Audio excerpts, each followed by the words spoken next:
This next section kind of grew out of talking with a client about her financial worries. We were meeting together, and she was giving me a lot of information. Matter of fact, she was just dumping it at me. I was like, hey, do you mind if I write this stuff out? I can't track everything that you're telling me right now.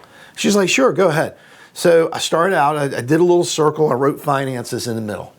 And as I was listening to her, I noticed that some of the issues that she was talking about were past issues. And so I did a line and circled it and wrote past issues. And then from there, I was writing out, as I was listening to her, I was writing out things like what people or events were related to the past issues and what emotions she had related to those people and events based on what she was telling me. And then off to the side, I started writing out current needs. And as she was telling me a mix of past issues and current needs and how those kind of related and what emotions were coming from there, I was listening and writing that down. And she was also giving me additional content on, what vices she had in her life, what self-strength strategies, what fleshly control mechanisms were in her life where she was using that to control other people or try to set up situations to be in control of this that were, quite frankly, outside of what God designed her to do.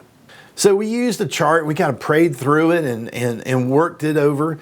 And the person went home feeling great that God had met with them. And I was looking at the chart later. I thought, there's something missing here. I'm not sure what it is. God, what's missing here? So I asked him, God, what's missing here? And he showed me it was what he was saying. I was like, wow, that's really cool. So that kind of completed this little fourth leaf of the clover, if you will. I'm going to draw it out real quick, and I'll show you how we're going to do this together. So here we go. We have, so on your sheet, you'll see where we have a center circle, and that's going to be the path. And it can be a path with finances. It can be your emotional path. It can be any of these paths for interacting with the other person. It can be any of these paths for interacting with God. But right now, let's just call it just generic path, okay? All right, we're going to come up here. And we're going to look at what are our past issues related to this path.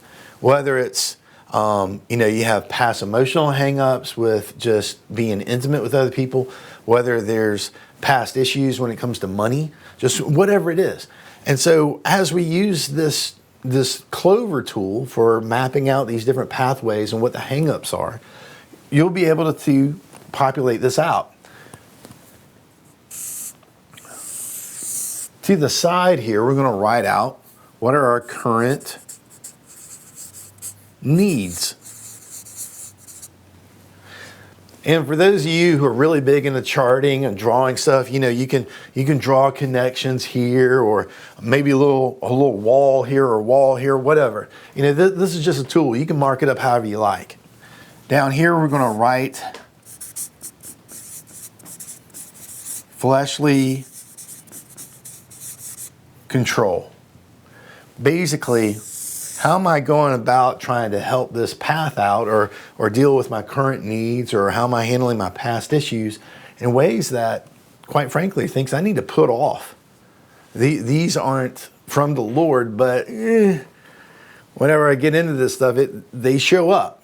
So we're going to have a little holder for that. Then off to the side, we're going to write out here, what is God saying? Now this can be through His scripture, it can be through listening to His Spirit, but this is what is God saying about this particular path with Him or with other people, all right? So, real quick, before we get into more about these different pathways with the Lord, I'd like to tell you how I now see this for how couples or people can interact on their own pathways with each other. Like, for instance, let's go back to the husband and wife again. Let's say that, this is finances, and the husband is coming to the wife and talking to her about our current financial needs. And it may be that the biggest thing that gets stirred up in her are her past issues with finances. So we look at it, if we were listening in on this conversation, the husband may sound needy, and the wife may sound like she's got issues, like she's hung up on some stuff. Either one of these are going to move them towards dealing with flesh patterns and dealing with different vices with each other. And when you have the husband come into the wife with these kind of control mechanisms, and the wife running away or coming to him with those kind of control mechanisms, that's where that wall comes from. That's where that distrust comes from, because it's not Jesus. So, how you get to oneness is real simple. You're going to back this other stuff up for a little bit, and you're going to have the two people come together on what is God telling them. What is God telling the husband about the finances? What is God telling the wife about the finances? Because you know what's so beautiful about that? There ought to be a lot of common ground there. And where's the walls there? There's not. Okay, this is what God's telling me. All right, this is what God's telling me. Well, how do these fit now? Oh yeah, hey, take a look at this. This comes together. This fits. You start there, and then you start asking different questions from that place of oneness on, well, God, what do you want me to do about how I'm trying to control my wife? Well, as God is dealing with her past issues and your current needs, the need to control each other, is starting to disappear. Because I'm going to start loving her this way, or she's going to start loving me this way. It's really cool stuff, really awesome. And whenever we meet with people that are dealing with wanting to help their marriages, this is the stuff that we get into. This is the stuff that we talk about. Now, I'm showing you this because you can do this on your own. You can do this on your own if you're single. You can do this on your own if you're divorced. You can do this on your own with your marriage partner. Really good content here. You may be wondering, well, how do we really attack this stuff once it gets populated out, once you ask certain questions? Like, Lord, what are my current needs here? Well, you start to get after them with the FED tool, and you start to get after them with the 7 compasses. I've kind of taught you this stuff in reverse order. I want you to be very comfortable with the basic tools, and then we're going to start looking at more complex ways to use them.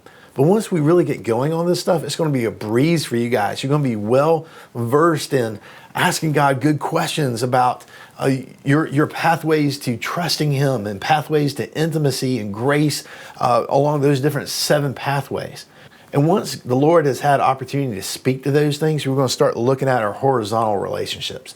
And you're going to feel so much power there because we got, the voice of the Lord has just been in your ears on these other areas. And now He's starting to address these other concerns with confidence.